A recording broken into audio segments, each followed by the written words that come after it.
ಪ್ರತಿನಿತ್ಯ ಥರ ಇವತ್ತು ಕೆಲಸ ಮುಗಿಸ್ಕೊಂಡು ಮನೆಗೆ ಬಂದೆ. ನಮ್ಮ ಯಜಮಾನ್ರು ನನಗೋಸ್ಕರ ಏನೋ ಸರ್ಪ್ರೈಸ್ ರೆಡಿ ಮಾಡಿದ್ರು. ನಾನು ಮೊನ್ನೆ ಸರ್ಪ್ರೈಸ್ ಕೊಟ್ಟಿದ್ನಲ್ಲ ಅಂತ ಒಳಗೋಗಿ ನೋಡಿದ್ರೆ ನನಗಿಷ್ಟ ಅಂತ ಮಟನ್ ಸಾರು ಮುದ್ದೆ ಮಾಡಿದ್ದಾರೆ. ನೋಡಿ ಖುಷಿಯಾಗೋಕ್ಕಿಂತ ಹೆಚ್ಚಾಗಿ ನನಗೆ ಶಾಕ್ ಆಯಿತು. ಒಬ್ಬರೇ ಇಷ್ಟೊಂದೆಲ್ಲ ಮಾಡಿದಾರಲ್ಲ ಅಂತ.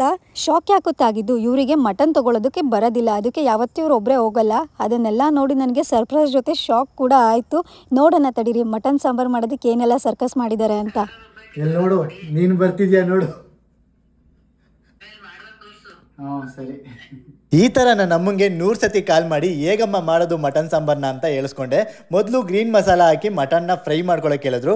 ಅದಾದಮೇಲೆ ಕೆಂಪು ಮಸಾಲನ ಮಾಡ್ಕೊಳ್ಳೋಕೆ ಹೇಳಿದ್ರು. ಕೆಂಪು ಮಸಾಲ ಮಾಡ್ಕೊಳ್ಳೋದಕ್ಕೆ ಕಾಯಿ, ಟೊಮೊಟೊ, ಖಾರದ ಪುಡಿ ಮತ್ತು ಸಾಂಬಾರು ಪುಡಿ ಹಾಕೊಂಡು ರುಬ್ಕೋಬೇಕು. ರುಬ್ಕೊಂಡಾದ್ಮೇಲೆ ಇಲ್ಲಿ ಮಟನ್ ಬೈತಿರುತ್ತಲ್ವಾ ಅದಕ್ಕೆ ಹಾಕೋಬೇಕು. ಹಾಕೊಂಡು ವಿಶಾಲ್ ಹಾಕ್ಸಿದ್ರೆ ಮಟನ್ ಸಾಂಬಾರು ರೆಡಿ. ಉಪ್ಪು ನಿಮ್ಮ ರುಚಿಗೆ ತಕ್ಕಷ್ಟು ಹಾಕೋಬೇಕು.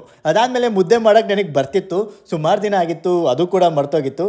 ಆಮೇಲೆ ಅಮ್ಮ ಇದಾರಲ್ಲ ಅವರಿಗೆ ಕಾಲ್ ಮಾಡಿದೆ, ಈ ರೀತಿ ಮಾಡು ಅಂದರು. ಈಸಿಯಾಗಿ ಬಂತು. ನೋಡಿ ಎಷ್ಟು ಚೆನ್ನಾಗಿ ಬಂದಿದೆ ಶೇಪು. ನೀವು ಮಾಡೋ ಪ್ರತಿಯೊಂದು ಅಡುಗೆನೂ ಯಾಕೆ ಇಷ್ಟು ಚೆನ್ನಾಗಿರುತ್ತೆ ಗೊತ್ತಾ? ನೀವು ಮನಸ್ಸಿಟ್ಟು ಪ್ರೀತಿಯಿಂದ ಮಾಡಿರ್ತೀರ. ಎಲ್ಲರ ತರಹ ದಿನ ಪೂರ್ತಿ ಕೈ ಹಿಡಿದು ಓಡಾಡಿದವರಲ್ಲ. ಕೆಲವರ ತರಹ ರಾತ್ರಿ ಪೂರ್ತಿ ಮಾತಾಡಲಿಲ್ಲ. ಇಷ್ಟಪಟ್ಟು ಮನಸ್ಸನ್ನು ಅರಿತು ಭಾವನೆಗಳಿಗೆ ಬೆಲೆ ಕೊಟ್ಟು ಕಷ್ಟಕ್ಕೆ ಹೆಗಲು ಕೊಡೋದೇ ನಿಜವಾದ ಪ್ರೀತಿ. ಇಷ್ಟೆಲ್ಲ ಪ್ರೀತಿ ನಮ್ಮ ಮಧ್ಯೆ ಇದೆಯಲ್ಲ, ಅಷ್ಟೇ ಸಾಕು. ದಿನ ಶುಭವಾಗಲಿ.